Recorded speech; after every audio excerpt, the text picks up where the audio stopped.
آقا بیایم با هم این یک کمد بلین نادیده بجین حالا نازمش کنم که مردمان رو از هم بگم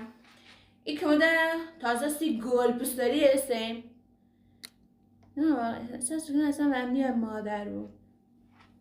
sen صحبت هم بینیسین باش صحبتی کنم مثلا چه تصوری از مادرش داره این کمدم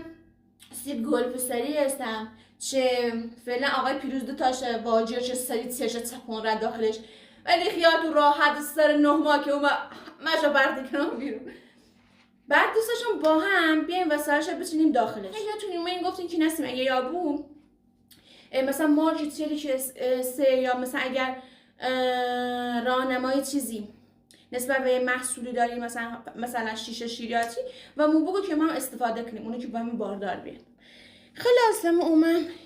یه خلاصه وش بنام زیاد سرم میبویه ولی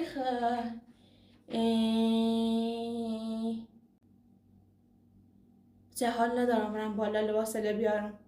سیدو بچینم عذرخواهی کنم واقعا پلی خریر بالا با بسنم تا پیروز بیاد تا بیار شو پایین عذرخواهی کنم بس اصلا کنسل آبی انشالله یه روز نشون میتونم خداحافظ